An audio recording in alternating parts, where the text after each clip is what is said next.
À l'occasion de la Journée des Nations Unies célébrée ce 24 octobre, le coordonnateur résident et humanitaire ad intérim du système des Nations Unies en République démocratique du Congo, Patrice Vahar, a adressé un message d'unité et d'espérance au peuple congolais. Le message souligne la persistance des défis humanitaires alors que plus de 11 millions de personnes ont besoin d'une assistance vitale. Nous, peuple des Nations Unies, ces mots fondateurs de notre charte résonnent avec force ici en République démocratique du Congo.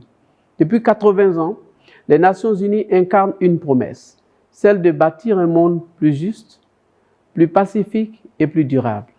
Et depuis un demi-siècle de présence onusienne en RDC, cette promesse se traduit chaque jour par des actions concrètes au service du peuple congolais dans l'est du pays où les conflits armés ont contraint plus de 7 millions de personnes à se déplacer.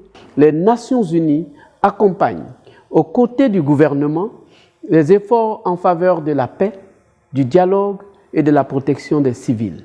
Face aux violations des droits humains, nous accompagnons les institutions pour renforcer la justice, la redevabilité et la dignité humaine.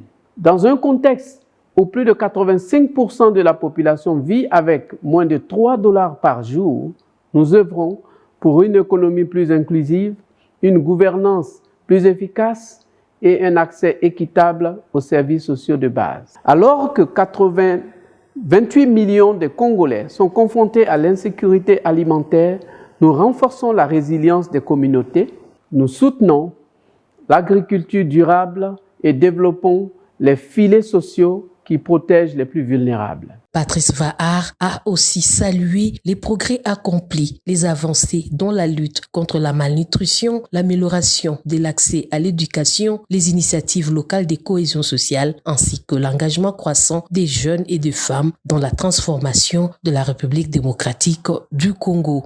À cet égard, le programme de développement local des 145 territoires, le Fonds national de réparation des victimes, FONAREV, d'autres mécanismes de financement nationaux illustrent de manière concrète cette collaboration active et soutenue. Par ailleurs, la mise à disposition du personnel national pour appuyer la mise en œuvre de nos programmes et projets témoigne également de cet engagement.